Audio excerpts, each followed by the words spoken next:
রবিচন্দ্রন আশ্বিনের ঘূর্ণি প্রতিরক্ষার চেষ্টা নাজমুল শান্তর, তবে ব্যাট দিয়ে সেটা করতে হয়েছেন ব্যর্থ। বল তার প্যাডে হিট করে ক্যাচ হয়ে চলে যায় শর্টে দাঁড়ানো ফিল্ডার শুভমান গিলের হাতে। উঠে জোরালো আবেদন। ভারতীয় ফিল্ডাররা শুধু এলবিডব্লিউরই নয়, আবেদন করেন ক্যাচেরও। আম্পায়ারও কোনো দেরি না করেই জানিয়ে দিয়েছেন আউটের সিদ্ধান্ত। তবে আম্পায়ারের সঙ্গে একমত নন নাজমুল শান্ত। তিনি নিয়েছেন রিভিউ এবং টিভি রিপ্লেতে দেখা যায় বল তার ব্যাটে লাগেনি ঠিকই, অর্থাৎ ক্যাচ আউট হননি তিনি। তবে সামনে পা না থাকলে সোজা শান্তর মিডল স্টাম্প ভাঙত, অর্থাৎ উইকেট হারিয়েছে বাংলাদেশ, সেই সঙ্গে নষ্ট হয়েছে একটা রিভিউ। ৮০ রানে ৩ নম্বর উইকেট হারায় টাইগাররা। শান্ত করেছেন ৩১ রান। এমন হতাশার আউটের আগে সকালটা বেশ ভালোভাবেই রাঙিয়েছিলেন বাংলাদেশ অধিনায়ক। জাসপ্রীত বুমরার জুসি হাফ বলে হাঁটু গেড়ে মমিনুল হকের কাভার ড্রাইভ। সঙ্গে সঙ্গেই কমেন্ট্রি বক্স থেকে রবি শাস্ত্রীর মন্তব্য, shot of the morning. Tiger ব্যাটারের কাভার ড্রাইভ কতটা দৃষ্টিনন্দন ছিল তা বোঝা যায় ভারতীয় কমেন্টেটরের এমন মন্তব্যেই। আর দ্রুত ২ উইকেট হারানোর পর এমন শটের মতোই চমৎকারভাবে দলের হাল ধরেছেন দুই ব্যাটার নাজমুল শান্ত আর মমিনুল হক। বেশ ভালো মেজাজেই আছেন টাইগার ক্যাপ্টেন। দেখে শুনে খেলছেন, তবে যখনই রান করছেন সেটা আদায় করছেন বাউন্ডারি দিয়েই। লাঞ্চের আগে করা তার ২৮ রানের ২৪ রানই করেছেন ৪-এর বাউন্ডারি থেকে। টাইগার ক্যাপ্টেনের কাছ থেকে দেখা গেছে আত্মবিশ্বাসী বেশ কিছু রিভার সুইপ। দুজনের কনফিডেন্ট ব্যাটিংয়ে ভালো অবস্থানে থেকেই কানপুর টেস্টের প্রথম দিনের লাঞ্চে যায় বাংলাদেশ।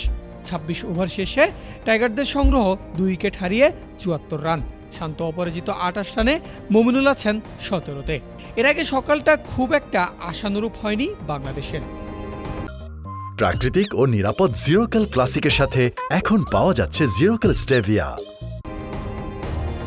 জাসপ্রীত বুমরার প্রথম ৩ ওভার একাই মেড ইন দিয়েছেন জাকির হাসান। উদ্দেশ্য কি ছিল সেটা আর আলাদা করে বলার অপেক্ষা রাখে না। কোনো ধরনের রিস্ক না নিয়ে সাবধানে এগিয়ে যাওয়া আর নির্বিঘ্নে প্রথম আধা ঘন্টা কাটিয়েও দিয়েছেন দুই টাইগার ওপেনার।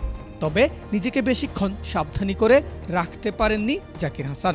বোলার পরিবর্তন হতেই খেই হারিয়েছেন। আকাশদ্বীপের আউটসাইড অফের ডেলিভারিতে ক্যাচ তুলে দিয়েছেন থার্ড স্লিপে। তবে সেখানে থাকা ফিল্ডার ইয়াশাসবি জয়সওয়াল ঠিকমতো ক্যাচ তুলতে পেরেছেন কিনা সেটা নিয়ে মাঠের আম্পায়ারদের ছিল যথেষ্ট সন্দেহ। ফলে সঠিক সিদ্ধান্তের দায়িত্ব পড়ে টিভি আম্পায়ারের কাঁধে। খুব বেশি অ্যাঙ্গেল না পাওয়া টিভি আম্পায়ার অবশেষে জানিয়ে দিয়েছেন আউটের সিদ্ধান্ত। সঙ্গে সঙ্গেই একটা রেকর্ড গড়লেন সাজঘরের পথে থাকা জাকির হাসান। ২৪ বল খেলে ০ রানে ফিরেছেন এই ওপেনার, যা কিনা বাংলাদেশি ওপেনারদের মধ্যে সবচেয়ে বেশি বল খেলেও খালি হাতে ফেরার রেকর্ড। আর সব মিলিয়ে টাইগার ব্যাটসম্যানদের মধ্যে জাকিরের চেয়ে বেশি বল খেলে ০ হাতে ফেরার ঘটনা ঘটেছে আর মাত্র ৩টা।